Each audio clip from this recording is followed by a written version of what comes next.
레위기 1장 1절부터 4절까지입니다. 같이 읽읍시다. 여호와께서 해막에서 모래를 부르시고 그에게 말씀하여 이르시되 이스라엘 자손에게 말하여 이르라. 너희 중에 누구든지 여호와께 예물을 드리려거든 가축 중에서 소나 양으로 예물을 드릴지니라. 그 예물이 소의 번제이면 흠없는 수컷으로 해막문에서 여호와 앞에 기쁘게 받으시도록 드릴지어다. 그는 번제물의 머리에 안수할지니 그를 위하여 기쁘게 받으심이 되어 그를 위하여 속죄가 될지니라. 아멘. 계속해서 그 죄인의 전가에 대한 이야기를 다시 말씀을 드립니다.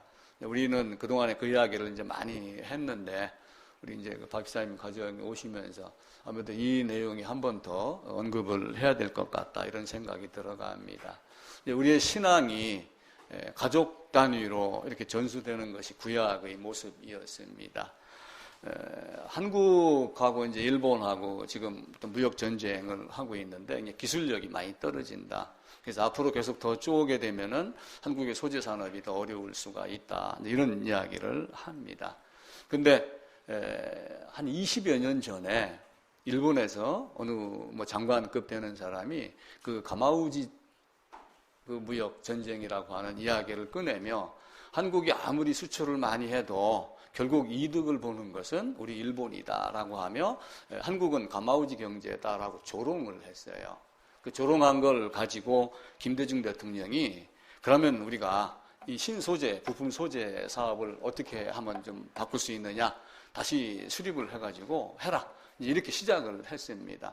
근데 그게 종이 위에서만 놀았지 실제로 된 것이 한 개도 없습니다. 이번에 또 다시 그걸 이제 시작을 해서 발표를 했잖아요. 근데 신문에 의하면은 그 내용이 20년 전에 내용 내용을 다시 한번 쓴 것밖에 없다. 이렇게 이야기를 합니다. 실제로 우리가 뭘 알지만 행하지 아니하고 알고만 있고 그냥 생각만 하는 것은 전혀 발전이 되지 않습니다. 그래서 자녀의 교육도 마찬가지로 집에서 이렇게 옛날에는 물론 서당에 보내가지고 천자문을 가르치고 이렇게 했어요. 근데 이제 천자문을 집에서 이제 못 가르치니까 서당에 보냈지만 나머지의 가르치는 것은 다 집에서 하면서 부모의 등을 보고 자라게. 그래서 이제 밥상머리 교육이라는 말들이 많이 있습니다. 그래서 우리도 사실은 이제 그런 형태의 교회가 만들어져야지 된다라고 생각을 합니다. 그래서 깨어있는 어떤 사람들은 한국 교회가 청년들 따로 나누고 주일학교 나누고 방 나누고 칸 가로막았기 때문에 교회가 전부 쓰러져 가는 것 아니냐 해서 이제 3대가 함께 예배를 드려라 그 이야기를 자주 하죠. 근데 이제 그게 또 안 되니까 우리는 한 달에 한 번 3대가 예배를 드린다. 이렇게 이제 약간 변질이 또 돼 나가고 있습니다. 그래서 예전에 할아버지, 할머니, 아버지, 부모 이렇게 함께 뒹굴었듯이 그런 시스템이 교회는 가장 좋은 것이 아닌가 생각을 합니다. 어쨌든 성경을 보면서 질문을 자꾸 해야지 됩니다. 지난주 마치면서 이 성경을 가지고 이 성경 한 권으로 내가 얻을 수 있는 것이 무언가, 내가 진짜 성경이 나에게 주는 것이 무엇인가 한 가지를 고른다면 무엇일 건가? 라고 이야기를 한번 해보자라고 했는데 선뜻 이야기가 잘 안 나왔죠. 제가 참 미련스럽게도 나는 예수 믿고 천국 가는 게 내 가장 큰 목적이다. 이렇게 이야기를 했습니다. 그게 뛰어난 학자들이 보면은 아주 촌뜨기 같이 보일지는 모르지만 결국은 뭐예요? 수장절 들어갔을 때 창고 안에 내가 알곡이 되어서 들어가느냐 들어가지 못하느냐가 사실은 성경이 결정입니다. 오늘 주일학교 아이들 할 때도 성경을 보면서 저자의 의도가 뭐냐 저자의 의도를 차지해야지 된다. 그리고 이야기하는 것이 내 중심이 아니라 하나님 중심이어야지 된다. 이렇게 이야기하는 걸 제가 들었어요. 맞는 겁니다. 그러면 그 저자의 의도와 마찬가지로 성경을 써서 나에게 주려고 주었는데 왜 줬는가라고 하는 거야. 그걸 한 가지를 고른다면 뭐라고 할까라고 하는 거예요. 그래서 저는 아주 심플하게 다른 사람이 보기에 미련하게 나는 예수 믿고 천국 가는 거다. 이렇게 이야기를 했죠. 질문을 하면은 자기에게 좋은 점이 있어요. 질문을 하면은 머리가 막 그때부터 돌아가기 시작을 합니다. 생각을 하기 시작을 해요. 질문을 하면은 뭔가 모르게 여기 자극이 주어지기 시작을 해요. 그래서 가장 먼저 알게 되는 게 내가 한이에게 뭘 질문을 해요. 그럼 가장 먼저, 예를 들면 혁진이가 나한테 뭘 질문을 해요. 그럼 가장 먼저 내가 깨닫는 게, 그걸 내가 모르고 있구나. 이걸 아는 거예요. 그러다가 이제 생각을 하고 찾아가면서, 이거야. 라고 이렇게 이제 발전을 해 나가는 거죠. 그래서 결국은 질문을 하는 이유 중에 하나는 답을 누가 알고 있다? 자기 자신이 답을 알고 있다. 근데 답을 찾는 노력을 안 하기 때문에 질문을 해가지고 네 마음속에 있는 답을 끄집어내라. 그렇게 해서 질문을 하는 겁니다. 그리고 그 질문에 자기가 답을 하잖아요. 그러면은 스스로 설득당한다. 이게 심리학에서 나오는 이야기예요. 그래서 성경을 보고 나는 이걸 얻을 거야. 나는 얻는 게 이거 한 가지야라고 자기가 말을 하면 그걸로 인해서 스스로 설득당하고 그걸 찾을 수 있게 이렇게 만들어요. 그래서 토크쇼 잘하는 사람, 미국의 레리 킹인가 해가지고 아주 유명하다고 그러잖아요. 그 사람이 와서 토크쇼를 하면은 1시간이고 2시간이고 끝이 없이 이야기가 전개가 됩니다. 근데 우리는 토크쇼를 하고 뭐 진행을 하고 그러면 자기가 자꾸 얘기하는 걸로 하잖아요. 근데 그 레리 킹이 무슨 얘기를 했냐면, 나는 이 토크쇼를 진행을 할 때 나는 말을 하지 않습니다. 단지 질문을 던지고 대담자가 이야기를 하도록 만들 뿐이지 나는 내가 말하지 않습니다. 이렇게 말을 합니다. 우리는 법이라고 하는 것이 있어요. 항상 성경이 법에 맞춰야지 됩니다. 제가 지난주에 그 법대로 경기한다라고 하면서 홀쭉이, 길쭉이, 달리기 이야기를 했었잖아요. 결국은 누가 이겼어요? 연준이하고 나하고 달리기를 하면 결국은 결승선이 여기면은 넘어져도 내 머리가 여기에 닿으니까 내가 먼저 이긴 거예요. 그런데 이번에는 누구하고 연준이하고 똑같이 스케이트 쇼트트랙 시합을 했어요. 근데 내가 졌어요. 내가 열심히 가가지고 육상하는 거하고 똑같이 머리를 딱 뒤밀었는데 심판이 연준이가 이겼다 이렇게 얘기를 하는 거예요. 왜 그랬을까요? 스케이트는 날이 먼저 들어가야지 돼요. 법이 있어요. 그죠? 나는 그걸 모르고 똑같이 머리를 뒤밀었는데 연준이는 그걸 알고 발을 쏙 집어넣은 거야. 그래갖고 딱 레이저 포인트로 체크를 하니까 연준이 날이 나보다 1mm 더 들어간 거예요. 내 머리가 먼저 들어갔잖아요. 아무리 애친들 스케이트 법은 아니야, 날이야. 딱 이게 정해져 있어요. 성경도 마찬가지로 하나님이 정한 법이 무언가. 우리가 이걸 찾아내는 거예요. 그걸 찾아내고 나면 그 이후부터 뭐가 있어요? 평안이 있는 거예요. 내가 한번 아버지 자식이라는 걸 알면 그때부터 뭘 의심해요? 집에 들어갈 때 문 열어줄까 안 열어줄까 의심하고 다녀요? 그런 거 없어요. 내가 잘못했을 때 꾸중 듣는 건 염려를 하지만 부자관계, 부녀관계 이런 게 끊어지는 것 갖고 염려를 하는 것들은 아무것도 없습니다. 우리가 레위기를 보고 자꾸 이 얘기를 반복하는 것도 그게 뭔가를 먼저 내 마음속에다 대못같이 박혀야지 됩니다.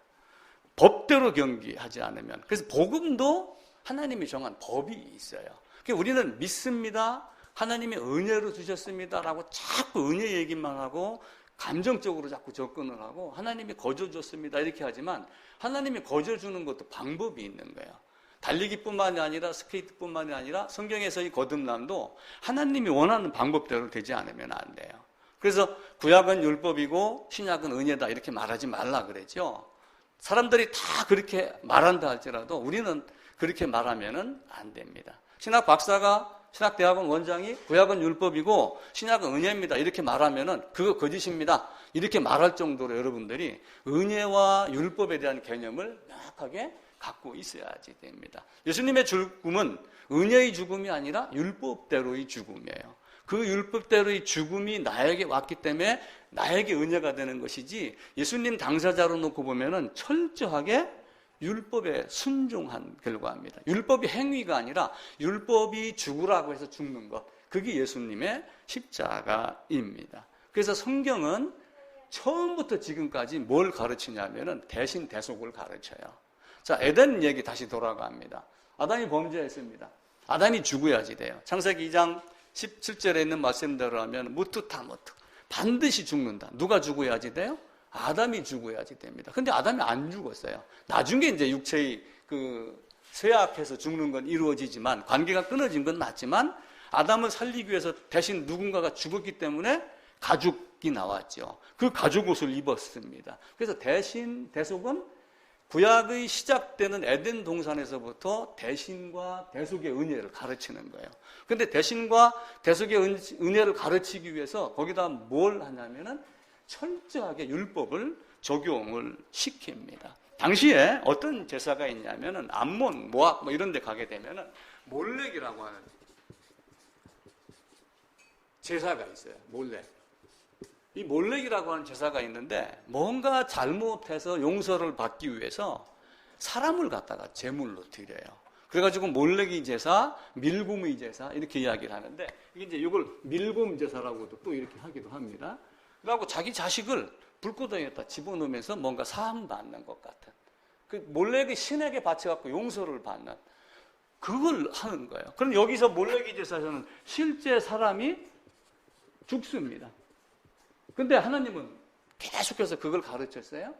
사람들은 이삭을 번제로 드리라 이렇게 얘기하니까 구약이 인신제사야. 하나님은 아주 못된 하나님이야. 이렇게 이야기를 하지만 하나님은 몰레기 제사와 같이 사람을 드려라가 아니라 무엇인가 대신할 수 있는 걸 가르치는 거예요. 그게 이삭의 번제 또 야곱에서 많은 것들을 통해 가지고 계속해서 그걸 가르치는 겁니다. 그래서 내가 재물 안으로 들어갔었을 때 그게 효력이 있는 거예요. 아무것도 없이 그냥 재물만 탁 던진다? 그건 어떻게 돼요? 재물과 나와 하나가 되지 않는 상태에서는 재물의 죽음이 나의 죽음이 될 수가 없습니다. 마찬가지로 아벨도 그렇게 했었고 야곱도 마찬가지로 왜 굳이 야곱이 에서 안으로 들어갔을까요? 우리가 그것도 아주 심각하게 고민하며 살펴보야지 됩니다. 이삭이 정말 눈이 어두웠을까? 이삭이 눈이 어두워서 그 야곱이 도망갔던 그 시점, 그때가 77세로 보는 거예요. 77세? 돌아왔을 때가 이제 97세인가가 되니까. 그렇게 따져갖고 보면 이삭이 몇십 년을 더 삽니다. 눈이 어두워서 이삭이 보지 못했더라라고 하는데 이삭이 소경과 같이 몇십 년을 살았겠어요? 결국 그렇지 않아요. 뭔가는 모르지만은 잠시 보이지 않게 했던지 아니면은 알면서도 보지 못하게 한 것인지는 모르지만 이삭은 이삭 나름대로 자기의 법칙대로 장자에게 무엇인가를 주려고 했던 거고 하나님은 그 장자를 통해서 실제는 누구에게 준 거예요? 야곱에게 준 거예요. 하나님의 그 법칙을 알고 이삭이 신비하고 두렵고 그 하나님의 섭리가 오묘해서 몸을 떨었더라. 이 개념으로 보는 겁니다. 사람들이 그래서 은혜를 외치지만 하나님의 방법을 자꾸 무시하는 이런 것들입니다. 자, 이제 요한복음 뭐 이런 데 이제 봅니다. 마가복음도 보고 그러면은 인자가 온 것은 뭐 때문에 온 거라고 그래요? 지난주 인자가 온 것은 몇 군데 찾아봤잖아요. 인자가 온 것은 많은 사람의 대속물로 주려 합니다. 그러니까 나는 여기 있고 그가 대속물이니까 그냥 대속물이다 이렇게만 여기는 거예요. 근데 대속물이 하는 역할은 뭐예요? 대속물이 하는 역할은 전쟁이 났습니다. 미국에서 군함을 보내가지고 흥남부두로 보냈어요. 그럼 그냥 빈배로 갔다가 빈배로 오라고 보내는 거예요? 아니면 누군가를 싣고 오라고 보내는 거예요? 흥남부두로 보낸 이유는 누군가를 싣고 오라고 한 거예요. 지금 문재인 대통령이 부친이 그 배를 타고 왔다. 이렇게 하면서 미국하고 이야기할 때 자기 이야기를 많이 합니다. 배로 갔는데 뭔가를 싣고 오라고 한 거예요. 예수님이 이 땅에 왔는데 십자가로 갑니다. 이 땅에 왔다가 다시 하늘로 올라갑니다. 근데 왔는데 뭔가를 싣고 가야지. 왔다 자기 혼자 가면은 그건 원맨 쇼밖에 안 되는 거예요. 오신 목적과 가실 때 뭘 가지고 갈 건가라고 하는 거예요. 그래서 예수님이 내가 스스로 버린다. 나는 너희를 위하여 내 줌이 되고 자기 목숨을 내주고 라고 하는 것이 대속의 개념은 맞지만 그 대속 안에 내가 있었느냐 없었느냐라고 하는 것을 우리가 깊이 묵상을 하셔야지 됩니다. 자, 갈라디아서 2장 20절에 보게 되면은 우리가 잘 알고 있는 성경 구절이 있어요. 뭐냐면은 내가 누구와 함께요? 갈라디아서 2장 20절 한번 찾아서 제가 읽을게요. 19절부터 읽을게요. 갈라디아서 2장 19절 20절입니다. 찾으신 분 같이 읽읍시다. 내가 율법으로 말미암아 율법에 대하여 죽었나니 이는 하나님에 대하여 살려 함이라. 내가 그리스도와 함께 십자가에 못 박혔나니 그런즉 이제는 내가 사는 것이 아니요 오직 내 안에 그리스도께서 사시는 것이라. 이제 내가 육체 가운데 사는 것은 나를 사랑하사 나를 위하여 자기 자신을 버리신 하나님의 아들을 믿는 믿음 안에 사는 것이라. 갈라디아서 2장 20절도 후반부만 자꾸 자기에게 적용을 해요. 내가 그리스도 예수와 함께 십자가에 못 박혔나니. 자, 이제 설명을 한번 해보세요. 어떻게 해서 내가 그리스도 예수와 함께 십자가에 못 박혔어요? 우리는 그 얘기를 잘 안 해요. 그러면서 우리는 그냥 믿음 안에서, 이건 암송용이고, 그 다음에는 그냥 믿음 안에서 사는 것. 여기만 자꾸 이야기를 하는 거예요. 근데 앞절에서 내가 율법에 대해서 죽임당하고, 내가 그리스도 예수와 함께 십자가에 못 박혔다라고 하는 것이 이루어졌을 때, 그걸 믿는 믿음 안에서 사는 것을 말하는 것이지, 그것이 없는 것 안에서 내가 내 신념과 어떤 다짐으로, 나 예수 믿습니다 하고 사는 것이 아니란 말이에요. 자, 또 갈라디아서 5장에 보게 되면은 그리스도 예수의 사람들은 한번 찾아봅시다. 5장 24절입니다. 제가 읽을게요. 그리스도 예수의 사람들은 육체와 함께 그 정욕과 탐심을 십자가에 못 박았느니라. 그 정욕과 탐심을 무슨 죄로 십자가에 못 박아요? 사람에게서 빼낼 수 있어요? 정욕과 탐심을 빼낼 수 있는 인간이 있나요? 없어요. 그래서 뭐하고 함께 박아요? 육체와 함께 박는다. 그래서 내가 죽어야지 정욕이 사라지지, 내가 죽지 않은 상태에서 나의 마음을 다스려갖고 내가 정욕을 없앴습니다, 탐심을 없앴습니다, 이렇게 말하는 자는 거짓입니다. 로마서로 가게 되면은 바울이 한 사람 또 한 사람, 첫사람 아담, 마지막 아담, 둘을 계속해서 비교를 하다가 나중에는 어떻게 얘기해요? 첫사람 아담은 범죄를 했고 둘째 사람 아담이 죽음으로 어떤 결과가 일어난 걸 말합니다. 로마서로 한번 가보겠습니다. 로마서 5장입니다.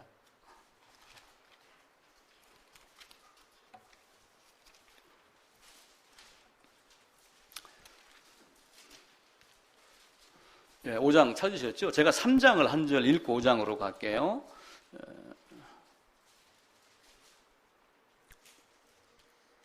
3장 24절입니다. 그리스도 예수 안에 있는 속량으로 말미암아 하나님의 은혜로 값없이 의롭다 하심을 얻은 자 되었느니라 라고 하는 이제 말씀이 있습니다. 그러면서 이제 5장에서 우리가 이제 믿음에 대한 이야기를 계속합니다. 자, 그러면은 8절입니다. 우리가 아직 죄인 되었을 때 그리스도께서 우리를 위하여 죽으심으로 하나님께서 우리에 대한 자기의 사랑을 확증하셨느니라. 요 말만 보면은 예수님이 죽으심이 우리에게 우리를 사랑한 것으로 여겨집니다. 당연히 사랑했기 때문에 죽으셨습니다. 그런데 12절부터 다시 보셔야지 돼요. 12절. 그러므로 한 사람으로 말미암아 죄가 세상에 들어오고 죄로 말미암아 사망이 들어왔나니 이와 같이 모든 사람이 죄를 지었으므로 사망이 모든 사람에게 이르느니라. 죄가 율법이 있기 전에도 세상에 있었으나 율법이 없었을 때는 죄를 이렇게 얘기를 쭉 하다가 15절입니다. 그러나 이 은사는 그 범죄와 같지 아니하니 곧 한 사람이 범죄를 인하여 많은 사람이 죽었은즉 더욱 하나님의 은혜와 또 한 사람 예수 그리스도의 은혜로 말미암는 선물로 많은 사람에게 넘쳤다. 17절입니다. 한 사람이 범죄로 말미암아 사망이 그 한 사람을 통하여 왕노릇하였은즉 더욱 은혜와 의의 선물을 넘치게 받는 자들은 한 분 예수 그리스도를 통하여 생명 안에 왕노릇하리라. 그런즉 한 범죄로 많은 사람이 정죄에 이른 것 같이 한 의로운 행동으로 말미암아 많은 사람이 의롭다함을 받은 자 되었다라고 이야기를 하면서 6장에 가서는 연합에 대한 이야기를 합니다. 그러다가 이제 그 6장에 가게 되면은 6장 2절입니다. 그럴 수 없느니라. 죄에 대하여 죽은 우리가 어찌 그 가운데 더 살리요? 라고 하며 죄에 대해서 죽는 이야기를 하죠. 그러면서 연합에 대한 이야기를 계속합니다. 그러다가 7절에 가면은 죽은 자가 죄에서 벗어나 의롭다함을 받는다 말씀합니다. 자, 그러면 죽지 않고 의롭다함을 받을 수 있는 자가 있어요, 없어요? 없습니다. 그건 예수의 죽음이에요, 나의 죽음이에요? 예수의 죽음이에요. 근데 그 예수의 죽음과 연합해서 예수의 죽음이 누구의 죽음이 되어야 되냐면은 나의 죽음이 됐을 때 그것이 가능한 거예요. 그게 안 되면은 안 됩니다. 그 배에 타지 않으면은 절대로 내가 물 위에 뜰 수가 없습니다. 자, 예수님이 죄값으로 죽은 자를 살렸다. 죽은 자가 죄에서 벗어났다. 이렇게 이야기를 합니다. 그럼 죽은 자가 세 가지 의미가 있어요. 자, 죽은 자가 죄에서 벗어났다. 이 죽은 자가 누구일까요? 죽은 자. 우리는 일반적으로 에덴에서 범죄해가지고 죽은 자라고 에덴에 한정시키는 경우가 있어요. 그죠? 너희 허물과 죄로 죽었던 너희를 살리셨도다라고 하는 에베소 5장에 있는 말씀을 너희 허물과 죄로 죽었던을 어디로 한정을 시키냐면 여기다만 한정시키려고 하는 경우가 있어요. 근데 죽은 자는 사실은 하나님께 뭐 했다는 거예요? 범죄에서 내침 당했다는 얘기예요. 그 내침 당한 자 죄인이 나중에 어떻게 해야 돼요? 죄값으로 죽는 죽음을 죽어야지 돼요. 그래서 너희가 죽은 자가 죄에서 벗어났다는 얘기는 죄값을 치르기 위해서 죽은 자라는 개념이 들어가야지 됩니다. 근데 이걸 에덴에서 죽은 자가 예수가 죽었기 때문에 살아났다, 이 개념으로 보면 안 돼요. 왜 그러냐면은 창세기 2장 17절에 반드시 죽으리라라고 하는 것은 아담에게만 적용되는 게 아니라 아담의 허리에 있는 모든 사람에게 다 적용이 되기 때문에 그렇습니다. 그래서 연합이라는 개념을 우리가 계속 묵상을 해야지 됩니다. 왜 우리는 대신을 이야기를 하고 은혜를 이야기를 하면서 연합을 잘 이해하지 못할까요? 지금까지 그렇게 배웠기 때문에 그래요. 그렇게 하면서 전부 겉에 있는 포장지만 지금 보고 사는 거예요. 그 안에 어떻게 들어가고 그 포장지 안에 뭐가 들어있는지를 우리는 보질 않는 거예요. 그걸 보는 눈이 열렸을 때 되는 거예요. 자, 우리는 야곱은 교활하다 이렇게 이야기를 해요. 야곱은 진짜 교활한가요? 이삭이 간사하게 이렇게 이야기를 했으니까, 야, 야곱이 간사하게 너를 속였다 이렇게 했으니까 간사한 건 사실입니다. 우리는 야곱은 교활하고, 근데 야곱이 교활했을까요? 살기 위한 발버둥이에요, 사실은. 그죠? 살기 위한 발버둥입니다. 야곱은 절대로 교활하지 않은 거예요. 그 법대로 경계하는 그 법의 저촉받지 않는 내에서 그렇게 된 거고, 쉽게 얘기하면 리브가의 뱃속에서부터 하나님이 누구를 택했어요? 야곱을 택하고 에서는 미워했다라고 하는 게 구약성경 제일 마지막 말라기에 등장을 하고 그 내용을 바울이 로마서에서 또 이야기를 합니다. 그러니까 바울도 그걸 아는 거예요. 그러니까 이삭은 리브가를 통해서 그 사실을 알고 있고 야곱도 이미 그걸 알고 있어요. 리브가를 통해서 하나님이 너를 이렇게 한 거야 라고 얘기했겠어요, 안 했겠어요? 내가 예를 들면은 태몽만 꿔도 내가 너로 이렇게 태몽을 꿔가지고 나눠야 라고 이야기를 하는데 하나님이 너를 이렇게 했어, 야곱하고 해서 이런 관계야 라고 하는 걸 이야기했겠어요, 안 했겠어요? 당연히 했죠. 야곱은 알아요, 그거를.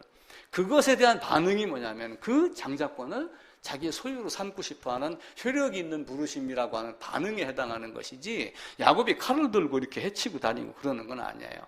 그런데 우리는 야곱이 교활하다 이렇게 생각을 하지만 야곱은 절대 교활하지 않고 오히려 잘 보세요. 세상 사람들이 교회 다니는 사람 보고 교활하다고 그래요. 왜 그렇게 해요? 저것들 하는 꼬라지라는 개판이면서 예수님 은혜만 찾고 앉았고 맨날 그런다고. 무슨 은혜를 얻었어요? 말로는 예수님 은혜, 예수님이 내 죄 가져가서 대속이야 이렇게 하지만 그들이 보기에는 아닌 거예요. 그들이 보기에는 아유 입만 살아있는 놈들, 하는 행동 보니까 개판 5분 전인데 교회당만 가면 찬양하고 손뼉 치고 예수님 은혜 찾고 이러는 거 보니까 소갈머리가 이상한 놈들이다 이렇게 보는 거예요. 야곱은 교활한 게 아니에요. 만약에 야곱이 교활하면 여러분과 나는 교활이 1000배가 교활한 사람이 돼요. 안 그렇습니까? 얼마만큼 우리가 예수 안으로 들어가서 대속의 은혜가 아니라 진짜 죽은 자가 죄에서 벗어났다라고 하는 것이 우리에게 있는가라고 하는 거예요. 성경은 똑똑한 사람에게 주어진 책이 아니에요. 영어를 알아야지 꼭 신학박사 학위를 받나요? 나도 신학박사 학위 받고 싶었는데 영어로 논문 쓸 자신이 없어갖고 못했어요. 안 받아줘요. 그러면 똑똑한 사람만 천국 가나요? 예수님 시대 결론을 보면은 똑똑한 사람들은 다 자기 생각대로 갖고 미련하고 곰탱이 같은 사람들, 병자들. 그 날 때부터 소경인데도 내가 날 때부터 소경인 걸 모르는 사람에게 침 뱉어갖고 진흙 이겨서 눈두덩이에다가 진흙 발라주니까 그제서 나는 씻어야 되는 존재구나 라고 하는 걸 알았던 그런 존재만 예수님에게 나아갔지, 똑똑한 바리새인들, 성전에서 하나님께 제사드렸던 사두개인들, 성경 필사해가면서 가르쳤던 서기관, 율법사, 하나님 말씀 제대로 들은 적이 있어요? 다 알지만 듣지 못했습니다. 왜 우리가 예수를 모를까요? 그만큼 성경을 보고 교회당 다니면서 찬양하고 대속의 은혜, 예수님이 내 죄 가져가서 이렇게 다 말하면서도 왜 예수를 모를까요? 쉽게 얘기하면 우리가 흔히 하는 말로 예수를 인격적으로 영접했기 때문에 그래요. 예수님은 인격적으로 영접하는 예수님이 아니에요. 예수님은 잔인하신 분입니다. 예수님은 죄인에게는 눈곱만큼도 인정을 베풀지 않아요. 예수님은 불의에 대해서는 진노하십니다. 죄인을 향하여는 유황불을 준비하고 계신 하나님이에요. 하나님은 그런 면에서 사랑의 하나님이 아니에요. 그런 나를 내 배에 타라, 내 비행기에 타라, 내가 갔을 때 네가 내 안에 들어와서 나와 함께 못 박혔을 때 그 사랑을 주는 게 사랑의 하나님이지, 우리는 하나님을 내 기준대로 생각하며 사랑의 하나님이라고 착각을 하고 있습니다. 그 날 때부터 소경된 자, 38년 된 병자, 가고 싶은데 넣어주는 사람이 있어요, 없어요?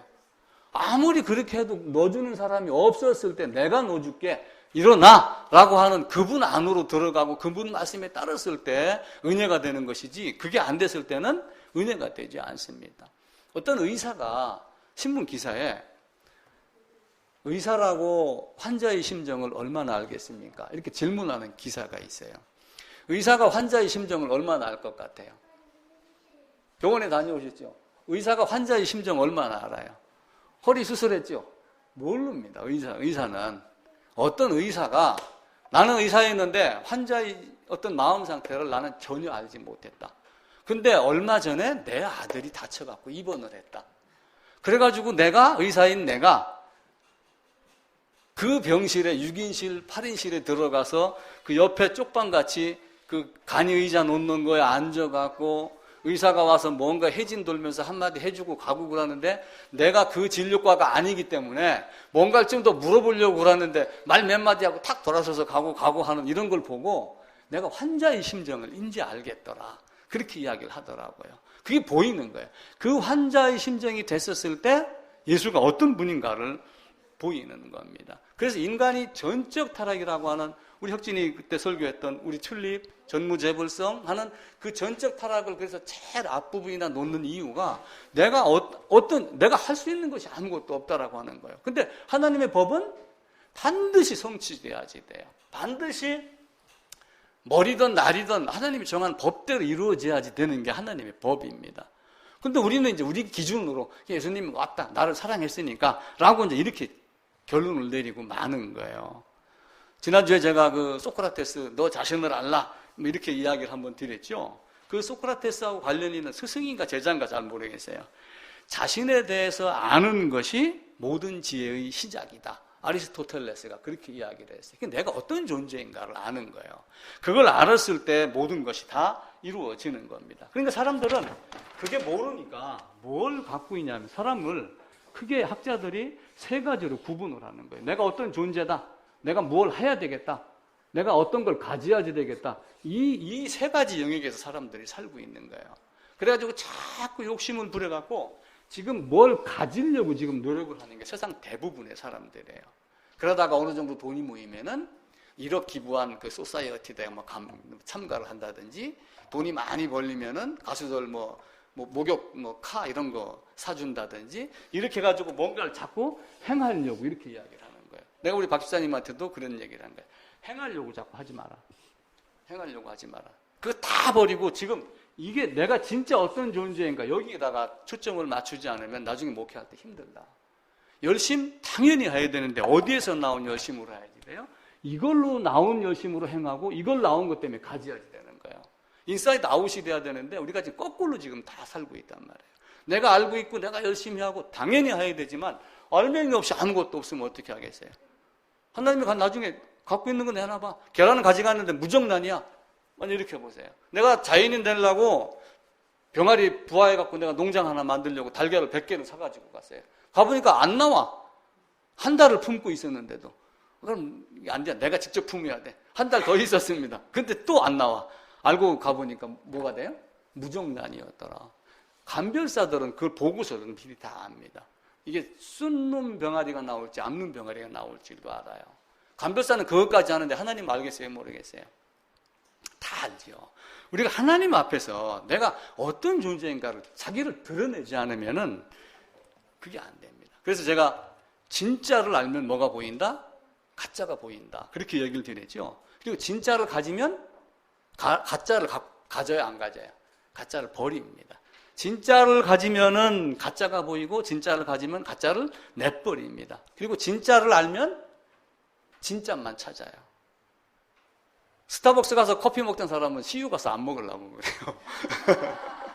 맨날 스타벅스만 찾지. 예전에 그렇게 했어요. 저도. 그래서 스타벅스에 가가지고 그렇게 병이 있어요. 그거 하나 들고 다니면 아주 그 지성인 같은 이런 착각을 할 때가 있었습니다. 그래서 겉모습도 둬야 되지만 사실은 이 아름답고 맛있는 스타벅스 커피도 종이컵에 들고 다니면 폼이 없다. 요 컵을 사용해야 된다. 그러니까 속과 겉에 대한 이야기를 이렇게 한 적이 있습니다. 하나님은 우리에게 이걸 계속해서 가르치는 거예요. 조금 있으면 수능 봅니다. 수능 보기 위해서 뭘 해요? 중학교 때, 고등학교 1학년, 2학년, 특별히 3학년 되면은 예제를 풀면서 같은 문제, 비슷한 문제를 계속 푸는 거예요. 하나님은 우리에게 그래서 모형과 예표를 그걸 가르쳐 주는 거예요. 그걸 수없이 가르쳐 주고 했는데도 불구하고 왜 모르느냐라고 하는 거예요. 모형과 예표가 가장 대표적인 게 뭐예요? 레위기예요. 레위기 1장, 2장, 3장, 4장, 그리고 쭉 건너뛰면 레위기 16장. 그게 가장 중요한 겁니다. 거기에 나오는 단어가 이제 안수라고 하는 단어입니다. 그래서 안수의 안은 누르다, 꽉 누른다는 얘기예요. 손을 얹다 이런 것도 되지만 누르다 이런 뜻인데 뭘 누르냐면 손을 갖고 누른다라고 하는데 그 안수라고 하는 의미가 뭐냐면은 이제 그 원래 원어대로 보게 되면은 무엇인가 누르면서 넘기는데 뭔가를 넘겨준다라고 하는 의미가 돼요. 우리가 이제 쉬운 말로는 전가 이렇게 이야기를 하죠. 넘겨준다.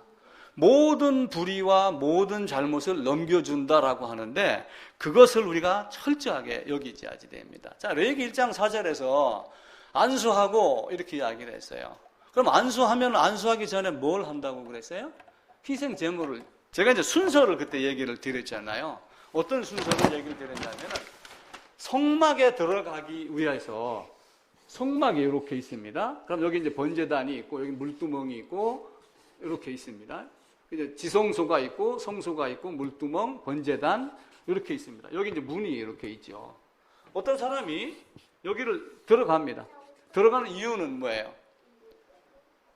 죄에 대한 문제를 해결하기 위해서요. 근데 이 사람이 죄에 대한 문제를 해결하려고 하는 게 첫 번째입니다. 그러면 빈손으로 가요? 뭘 가지고 가요? 근데 우리는 여호와 앞에 나올 때 빈손으로 나오지 말라라고 하는 걸 갖고 자꾸 봉투 예물을 생각한단 말이에요. 거기 나쁜 놈들이 많아요, 지금 이 땅에. 그 빈손이 그게 아니라 나를 대신해서 뭔가 여기 짐승이 이렇게 있으면은 내가 여기다가 손을 얹어갖고 나의 죄, 나 자신을 요 안에다가 집어넣을 뭔가를 필요하다라고 하는 걸 아는 거예요. 그게 하나님이 가르쳐준 법이에요, 법. 그래서 죄를 깨달은 자는 반드시 어떤 동물이 필요하다는 걸 알아요. 이삭이 번제로 드려질 때도 이삭을 데리고 올라갔잖아요. 만약에 양이 수풀에 걸려 있지 않았으면 아브라함이 이삭을 죽였어요, 안 죽였어요? 죽였죠. 실제로 죽이려고 했었잖아요, 그죠? 그래서 아브라함아 이렇게 불러요. 그 창세기 15장인가 가게 20 몇 장이지 거기가 가게 되면 근데 그 단어의 뜻이 그냥 영화 볼 때는 아브라함아 이렇게 이제 하는데 제가 이제 신학교 가니까 그 교수님 한 분이 그 뜻이 이렇다 그러더라고요. 아브라함아 이렇게 빨리 부르는 소리. 그러니까 예를 들어갖고 이렇게 해가지고 죽이는 이런 개념이 아니에요. 짐승 멱을 딴다 그러죠. 짐승 멱을 딴다. 이스라엘 사람들은 제물을 들여갖고 짐승을 계속 잡았기 때문에 짐승 죽이는데 선수입니다. 그래서 이들은 고통을 느끼지 못하게 순간 죽여요. 그래서 이만한 칼을 딱 가지고 이게 짐승 머리고 목이라고 그러면 멱인에다 딱 칼을 내고 딱 이렇게 찌르면 끝입니다. 딱 하면 그냥 멱이 딱 끊어지는 거예요. 그럼 짐승이 그냥 그대로 폭 쓰러집니다. 우리는 뭐 개잡듯이 망치 갖고 머리 때리는 이런 개념이 아니란 말이에요. 그러니까 이렇게 해놓고 딱 찌르려고 한 그 순간에 아브라함아 하면서 얼마나 하나님이 다급하게. 왜냐하면 이미 아브라함이 이삭을 찌르는 그 순간에까지 들어간 마음의 확정을 알았기 때문에 이미 죽기로 작정된 자가 있었을 때, 죽기로 작정되는 마음이 있었을 때만 양이 보이는 거예요. 우리도 맞아 나는 죄인이야 라고 하지만 죄의 싹은 사망, 죄인은 반드시 죽는다 하는 죽음의 자리로 나아갈 때 예수가 보여요. 그게 아니면 전부 대속을 입장난으로 말장난으로 치는 겁니다. 그때 양이 들어가 있는 거예요. 그래서 그 양 머리에다가 안수를 하고, 근데 안수를 어디서 하냐면 요 장소에서 이제 하는 거예요. 요 장소에서. 그러면은 요 양이 누가가 돼요? 양이지만 사실은 그 안에 누가 들어가 있는 거예요? 내가 들어가 있는 거예요. 그러니까 머리에 안수하고 염소를 멀리 보내라 이렇게 이야기하죠. 지난주에 스갈에서 얘기를 드렸죠. 요만한 함이 있는데 요 함 안에 어떤 여인이 앉아 있더라. 근데 여인이 자꾸 삐집고 나오려고 그러니까 여기다 나무로 뚜껑을 딱 덮어가지고 멀리 보내더라. 그러니까 요 함은 뭐냐면 크기를 재는 거예요. 여인은 악입니다. 악의 크기가 가득 찼기 때문에 악은 더 이상 어떻게 해야 돼요? 이 땅에 머물 수 있는, 그것이 안 돼서 광야로 보낸다라고 하는 이런 개념을 갖고 있는 거예요. 그래서 죄를 깨달은 자가 반드시 뭐가 필요한 줄 아냐면, 두 번째로 동물이 필요한 줄 안다. 그러면 이제 이게 딱 동물 머리에다가 안수해서 죄를 넘겨주고 나를 넘겨주면 이게 뭘로 바뀌어요? 이게 재물이 되는 거예요. 이때부터. 이때는 단순하게 그냥 짐승의 개념이에요. 재물이 됩니다. 그러면 이제 여기서 재물을 죽여요, 안 죽여요? 재물 죽이고 태우고 그 피를 받아가지고 요놈 죽었습니다. 그럼 요놈 죽었습니다 안에 요놈은 누구예요? 사실은 나예요. 그걸 이제 안 되면은 마음에 지금 순간 안 이루어지면 애우세요. 애워가지고 계속 생각을 하셔요. 그래갖고 그의 죽음이 나의 죽음이구나. 그렇게 했었을 때 하나님 앞에 가서 심판을 받지 않는 거예요. 지금 여기서 심판받지 않으면은 이번에 집에 가서 어머니하고 이제 성경 뭐 얘기하고 그러다가 그래도 죽어서 심판은 받아야지. 하나님 앞에 가서 심판 받죠. 근데 지금 여기서 심판을 받으면 그때 가서 심판이 면제가 돼요, 안 돼요? 여기서 심판을 받으면 그때는 심판 받을 필요가 없는 거예요. 하나님은 우리가 살아 있었을 때, 호흡이 있었을 때 우리 주 예수를 보내서 그걸 해결하도록 만드는 겁니다. 그래서 제가 아벨의 제물은 뭐라고 그랬어요? 아벨의 제물은 뭐였어요? 아벨의 제물. 아벨이 드린 제물. 양이 아니고 아벨의 제물은 아벨이다. 그렇게 이야기를 한 거예요. 나중에 이제 박사학위 받을 때 아벨의 제물은 아벨이다 갖고 논문 쓰세요. 전 세계를 뒤집어 놓으시라고. 나는 그걸 할 능력이 없는데, 그래서 일체성이라는 개념을 갖는 거예요. 아벨의 제물은 아벨이다. 이건 명언 중에 명언입니다. 꼭 여러분 기억을 하셔야지 돼요. 그런데 왜 내가 이 안으로 꼭 들어가야지 되느냐라고 하는 거예요. 왜 내가 양 안으로 들어가야지 돼요? 아담이 범죄했기 때문에? 자, 그러면 이제 또 하나 뭐가 나오냐면은 아담의 허리가 등장을 해요. 아브라함이 뭘 바쳤어요? 멜기세덱에게 11조를 바쳤습니다. 그러니까 이 11조 바친 것이 여기서 누가 따져요? 레위가 따지는 거야. 아브라함이 허리에 누가 있었다? 내가 있었다. 그럼 나도 바쳤다고 할 수 있다. 허리라고 하는 개념이에요. 허리. 혁진이 아직 장가 안 갔어요. 그래서 혁진이 안에 지금 몇 명인지는 모르지만 인간이 지금 수두룩하게 있는 거야.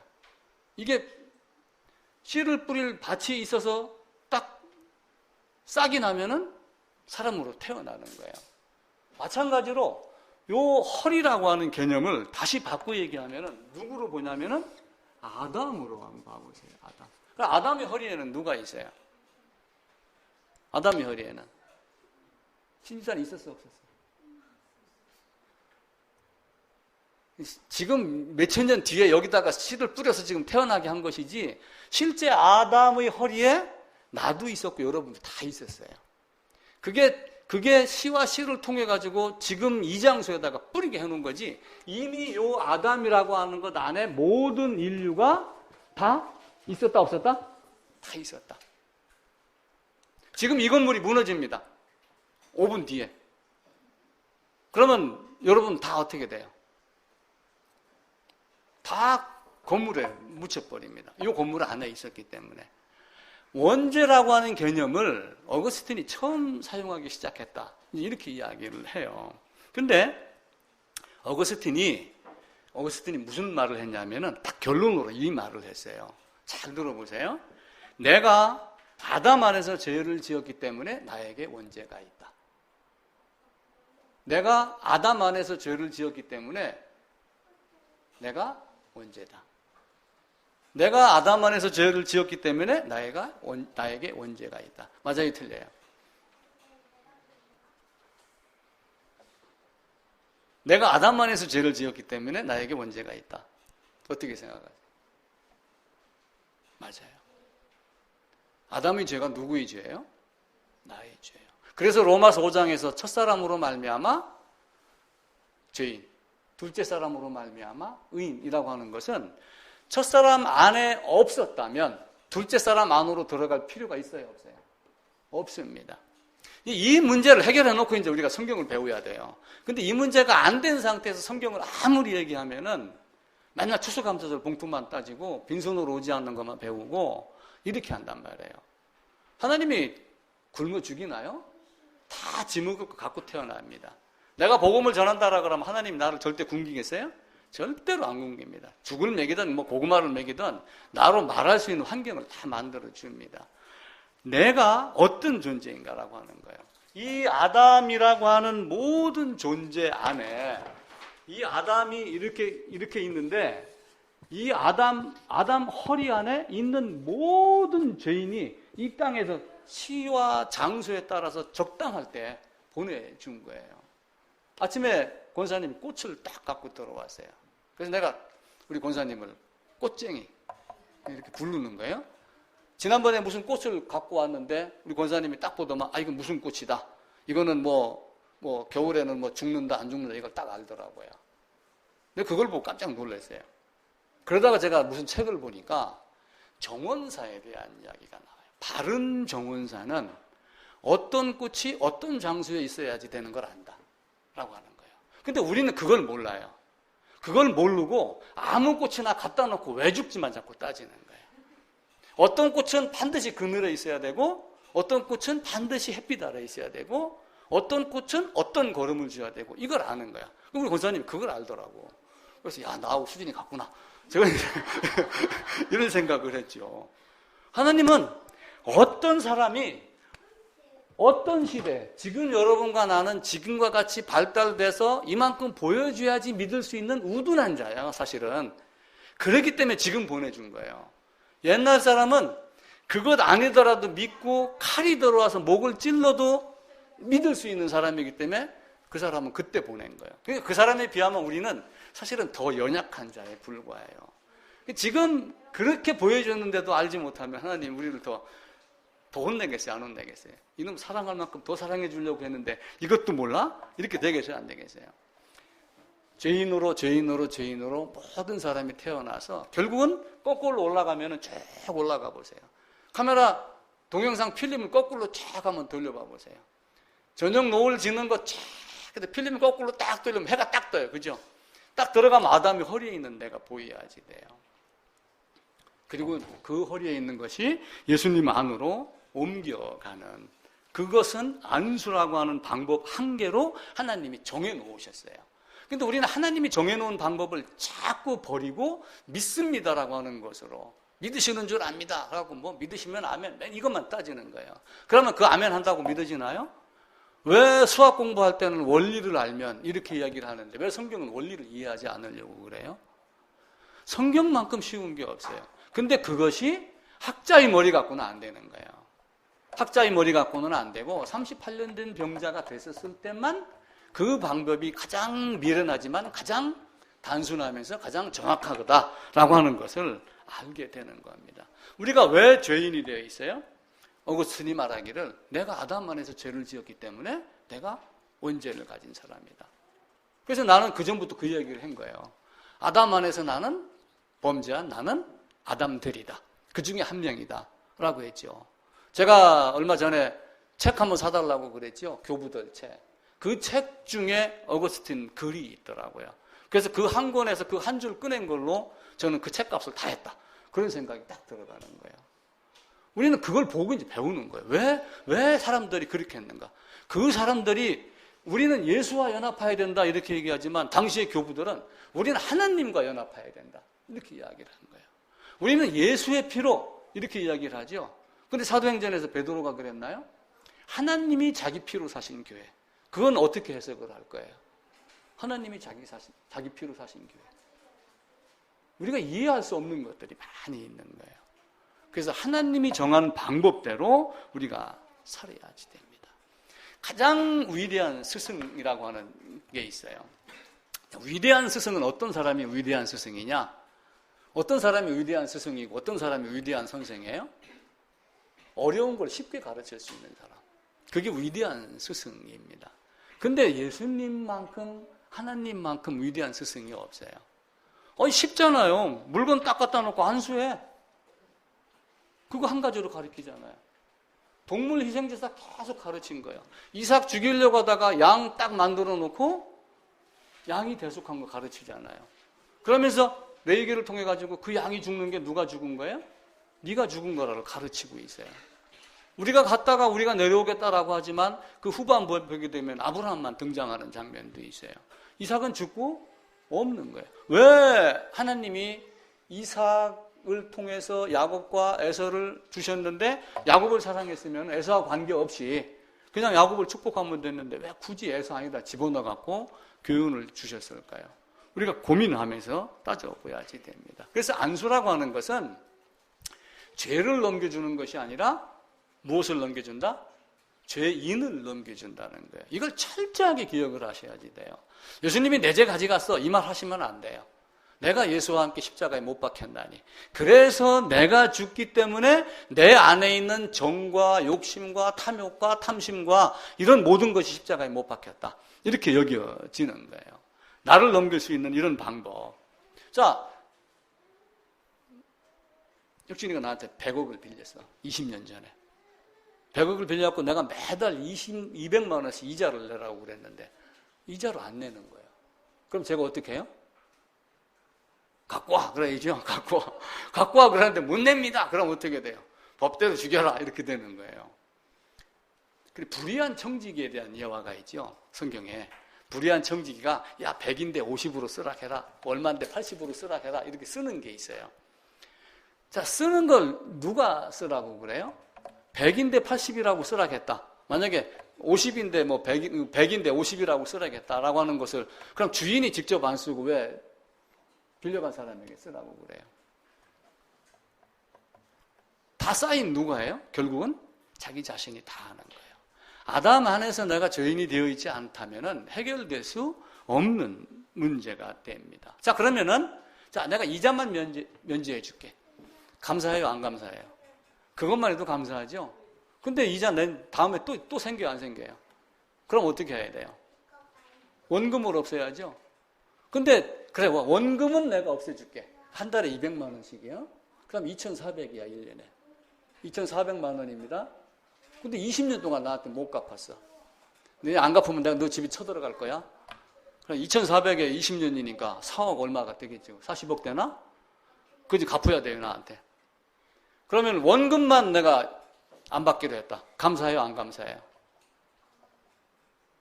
권사님 생각은? 안 감사해요? 감사해요? 아니, 감사할 거 한 개도 없어요. 이자 받는다는데? 문제는 뭐 해야 돼요? 원금하고 이자하고 다 없애야지 돼요. 원죄 자범죄라는 개념을 놔놓고 사람들이 원죄는 용서했는데 자범죄는 자꾸 해결을 해야지 된다. 당연히 회개하는 삶을 살아야 돼요. 성화의 과정 중에는. 그거 없어서는 안 되는 겁니다. 그럼에도 불구하고 원죄하고 자범죄하고 분리를 시켜놓고 이상하게 올가매는 제가 예화를 좀 엉터리같이 들었는지는 모르지만은 원죄와 이자, 원금과 이자를 다 없애는 방법으로 우리를 용서를 하는 것이지 원금은 없애놓고 이자는 네가 나한테 잘 보이면 안 받고 잘 안 보이면 받을게. 이렇게 하면은 그거는 똑같은 아마 그 이자 갖고 금방 100억 채울 거예요. 아마 그 사람은. 그게 고리대금업자가 지금 그렇게 하잖아요. 한참 하다 보면 원금보다 더 많아지잖아요. 우리가 안수한다는 개념은 우리 죄를 넘겨주는 것이 아니라 죄인인 나를 넘겨주는 거예요. 사랑을 해요. 사랑을 하면은 어떻게 돼요? 결국은 한 집에서 살잖아요. 시집을 갑니다. 떠납니다. 그죠? 그래서 안수한다는 얘기는 시집가다라고 하는 의미가 단어의 뜻이 있어요. 히브리 원어를 찾아보면 내가 이 집을 떠나서 어디로 간다? 저쪽 집으로 간다라고 하는 의미가 있는 거예요. 전가, 넘겨준다라고 하는 것도 있지만 그 뜻에 시집가다라고 하는 뜻이 있어요. 내가 나를 넘겨줬을 때 모든 것이 해결이 다 되는 거예요. 택시 타고서 집만 보내는 사람이 있어요? 아니면 택시 타고 가방 놔놓고 현금 가방 놔놓고 자기만 타고 가는 사람이 있어요? 없죠. 다 자기하고 백팩하고 다 짊어지고 갑니다. 우리는 하나님이 우리 죄를 용서해 놓은 것을 너무 감사하게 생각을 하는데 율법을 10,000가지로 기록했다고 호세아서는 기록을 해요. 그럼 율법 10,000가지 기록한 것 중에 몇 가지 죄를 여러분들 끄집어내겠어요? 그건 아직 생각을 못한 거예요. 그렇게 할 거예요, 하나님 앞에 가서? 그럼에도 불구하고 모든 죄를. 자, 법조문이라고 하는 것이 있습니다. 법조문. 골로새서로 한번 가보겠습니다. 골로새서 2장입니다.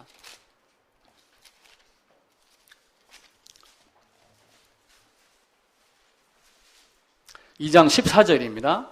326페이지입니다.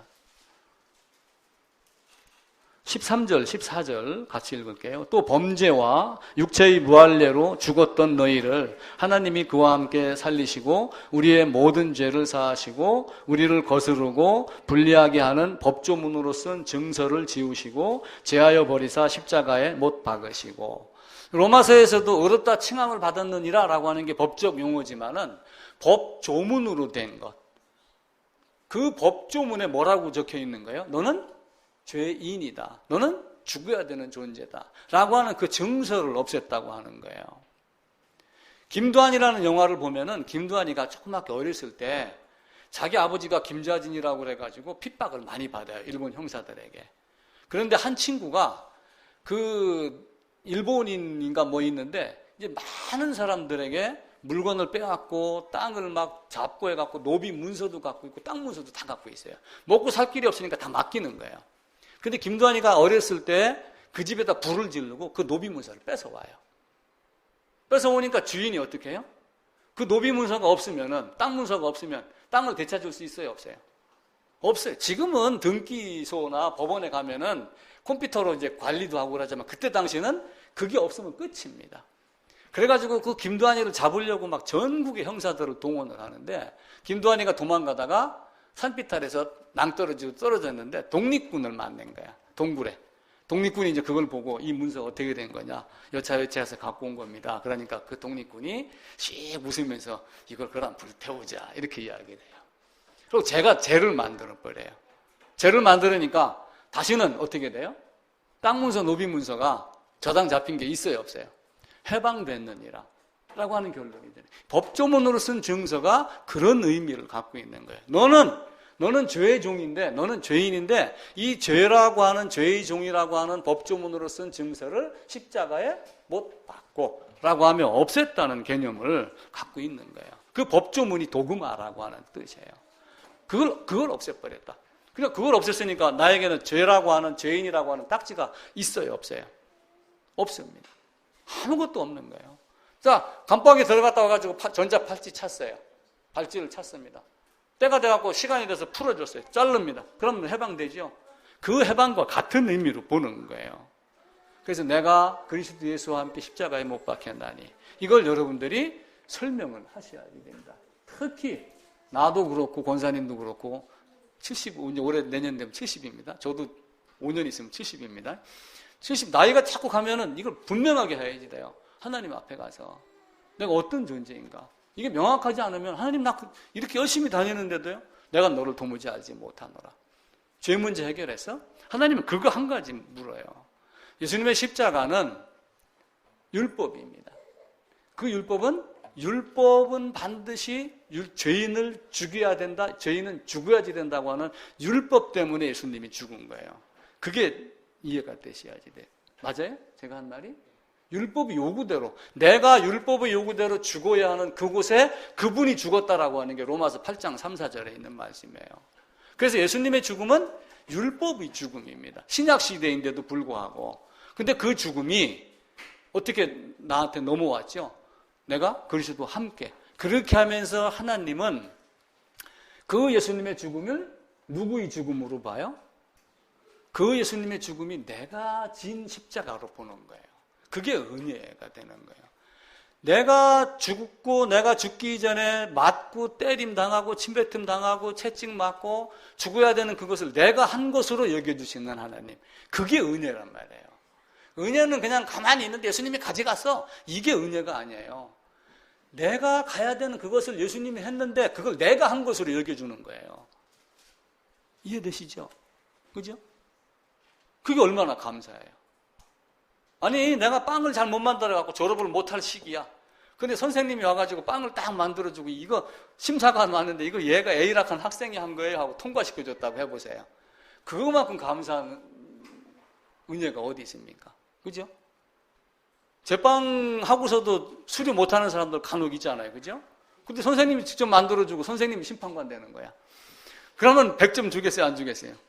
100점 주죠. 예수님의 십자가는 그런 의미가 있어요. 그게 우리 주님의 은혜입니다. 이게 이제 명확하게 되고 그때부터 이제 태초에 하나님의 천지를 창조했다 이렇게 이제 나가야지 되는데 우리가 그걸 모르고 나가게 되면은 문제가 되죠. 그래서 그 모든 죄값을 치른 예수님의 죽음이 내가 치른 것 같이, 내가 직접 치른 것 같이 여겨주시는 하나님. 그게 은혜 위에 은혜다. 내가 아담 안에서 죄를 졌는데 이제는 아담 안이 아니라 어디로 간 거예요? 이 십자가에서 돌아가신 예수 안으로 들어가서 이 아담 안에서 지은 죄를 없앴기 때문에 전혀 죄를 짓지 않았던 적이 있었던, 전혀 죄를 지은 적이 없었던 사람으로 여겨주는 것. 그게 하나님의 은혜란 말이에요. 자식이 잘못했어요. 아주 뒤질짓을 했어. 그러면 어떻게 해서 한번 혼냈어요.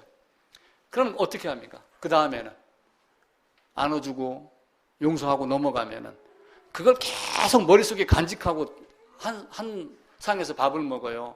이전에 나쁜 짓 한 걸 하나도 기억하지 아니하겠다 이렇게 생각을 해요. 진짜 부모는 이전 걸 다 잊어버려요. 하나님은 내가 예수와 연합하여 십자가에 예수님의 죽음이 나의 죽음으로 여겨주시는 그 하나님은 내가 죄를 한 번도 지은 적이 없는 사람으로 만들어줘요. 그렇게 생각을 하고 계시는 거예요. 그게 하나님의 사랑인 거예요. 그러니까 하나님의 사랑은 놀랍다 이렇게 되는 거예요. 그러니까 그 아브라함이 이삭을 죽일 때 연필로 딱 이렇게 하는 그 순간, 그 소련의 그 죄와 벌인가를 쓴 도스토옙스키인가 하는 사람은 실제 사형장에 갔었어요. 무슨 잘못을 해가지고. 그러고 사형장에 가서 사형장에서 이제 총을 쏴갖고 땅땅땅땅 이렇게 하는 순간입니다. 얼마 안 있으면 자기 차례가 돌아와요. 죽었구나. 그런데 갑자기 저쪽에서 황제폐하 엄영이요 하면서 깃발이 하나 등장을 한 거예요. 멈춰라! 우리 영화 보면 그런 거 나오잖아요. 근데 이 황제가 이 도스토옙스키를 사면을 시켜줬어요. 실제로. 그러니까 죽기 5분 전에 살아난 거예요. 이 사람이 그렇게 하고 나서 쓴 책이 죄와 벌이라는 책이거든요. 아주 좋은 책입니다. 그렇게 됐었을 때 뭐가 보여요? 예수가 보여요. 그렇게 됐었을 때만 십자가로 보이는 겁니다. 그래서 안수는 죄를 넘기는 것이 아니라 무엇을 넘긴다? 죄인을 넘긴다. 이게 믿어지는 게 믿음이에요. 이게 믿어지는 게. 우리는 믿습니다 그러잖아요. 그 죄인이 넘겨져서 예수님의 십자가가 내가 함께 죽었나니 갈라디아서 2장 20절을 그걸 알고 외워야지 알지 못하고 암송하는 것은 아무 효과가 없는 거예요. 암송 못하는 사람은 그러면 지옥 가요? 아니잖아요. 이게 보이면은 지난주에 얘기했던 대로 이제는 다 보인다. 어디 뭐 그 할머니처럼 그게 보이기 시작을 하는 거예요. 아, 하나님이 이런 방법으로 나를 사랑하셨구나 라고 하는 걸 보여야지 됩니다. 우리는 이 법칙이 성경에만 있는 것 같죠. 세상은 굉장히 많은 사람들이 있어요. 다산정약용 뭐 이런 사람들 있죠. 다산정약용이 책을 쓴 게 한 권이 있어요. 책을 썼는데 옛날 춘추 전국시대부터 수많은 현자들, 왕들이 삶을 살면서 쓴 책 중에 하나를 자기가 옮겨 적은 책 중에 그런 내용의 글을 쓴 게 있어요. 두 마음을 품지 마라. 두 마음을 품지 마라는 얘기는 그 엘리야가 그 열왕기 상에서 한 얘기예요. 바알이 하나님이면 바알 따르고 여호와가 하나님은 나를 따르라. 근데 백성들이 왜 두 사이에서 머뭇거리고 있느냐라고 하는 그 머뭇거림, 두 마음을 품지 마라. 그 이야기를 하죠. 야고보서도 그 얘기를 하잖아요. 여호수아서도 그 얘기를 하죠. 두 사이에서 머뭇거리지 말고 여호와가 하나님이면 하나님을 믿고 그렇지 않으면은 돌아서라. 분명하게 이야기를 합니다. 우리는 믿음을 명확하게 선을 긋고 시작을 해야지 돼요. 그게 안 되면 안 되는 거예요. 그래서 그 두 마음을 품지 마라 라고 하는 뜻은 하늘이 나를 살피고 있으니 하늘이 나를 살피는 걸 믿고 하늘의 뜻에 따라라 라고 하는 것을 그들이 이야기한 얘기예요. 성경은 아니었지만 그들이 이미 그런 마음을 품고 있는 거예요. 상제가 말씀하시기를, 천제가 말씀하시기를 하면서. 그러니까 그들이 이미 하나님이 노아의 후손으로 온 세상에 퍼지면서 하나님에 대한 사상이 있었겠어요? 없었겠어요? 다 있습니다. 단지 하나님은 성경이라고 하는 걸 통해서 우리가 못 봤기 때문에 그러죠. 그래서 예수 안으로 들어가지 않고는 죄를 해결할 수 있는 방법이 없다. 이건 철저하게 알고 시작을 하셔야 되고, 앞으로 이제 쭉 설교 나가면서 결국은 내가 그 얘기를 하는구나 라고 하는 거를 여러분들이 마음속에다가 깨치셔야지 됩니다. 좋은 생각 9월 달에 이런 이야기가 있어요. 혹시 좋은 생각 보세요? 제가 거기 있는 거 갖고 설교 가끔 잘합니다. 좋은 생각 9월에 보면은 왼손으로 손 씻기라고 하는 게 나와요. 왼손으로 손 씻기. 한 사람이 인대가 끊어졌어요. 아무것도 못해. 손가락도 못 움직여. 깁스를 하고 이렇게 다니는 거예요. 왼손으로 세수도 했어요. 뭐 좀 불편하지만 뭐 왼손으로 가서 화장실 가서 미도 닦았어요. 근데 왼손이 왼손을 못 닦는 거예요. 아무것도 못 하는 거예요. 그래가지고 화장실에 세면대를 가가지고 손등을 막 이렇게 문지르는 거예요. 손바닥을 문지르고. 뭘로 닦을까요? 발로 들어올려고 손 닦나요? 그게 안 되니까 이걸 갖고 세면 바닥에 막 문지르고 있었어요. 그랬더니 지나가는 아줌마가 지금 뭐 하는 거예요? 이렇게 물은 거예요. 그러니까 이제 본인은 기분이 좀 언짢았지. 손 닦는 거예요. 좀 약간 그 삐딱한 소리로. 근데 그 사람이 갑자기 자기 양손을 잡더만 왼손을 싹 비누로 손가락 사이 마디까지 싹 닦아주고 가더래요. 그러면서 딱 깨달은, 제가 그 글을 읽으면서 내가 어떤 거지만 뭔가 좀 할 수 있다고 지금 뽀개고 있는데 나 자신을 못 닦는 존재. 이 왼손으로 뭔가 한다고 설치고 있는데 자기 자신의 왼손도 못 닦는 왼손. 이게 인간이란 말이에요. 그죠? 그걸 보면서 내가 이 전적 타락이라고 하는 것을 철저하게 깨닫지 못하면은 우리는 성경 가지고 자꾸 다른 거 얘기하면은 안 된단 말이에요. 이 전적 타락을 철저하게 알고, 그리고 내가 예수와 연합하는 걸 안수로 가르친 그 안수 안으로 들어가지 않으면 하나님이 나를 모른다. 이렇게 이야기를 해요. 그게 우리는 이 왼손으로 자꾸 뭘 하면서, 바울이 그 얘기를 한 거예요. 율법의 행위로 의롭다 하면 얻을 자 없느니라. 그럼 이걸 누가 닦아줘요? 그 아줌마가 와서 닦아준 거예요. 이걸 누가 닦아요? 이 죄인을? 예수님이 내 안으로 들어와라 하면서 그분이 자기 안에다 넣고 닦은 거예요. 우리가 그 사랑을 아는 것이지, 그게 아닌 상태에서 예수님 사랑 이걸 가지고 하는 것은 아닙니다. 고린도전서 읽고 마치겠습니다. 고린도전서 1장입니다.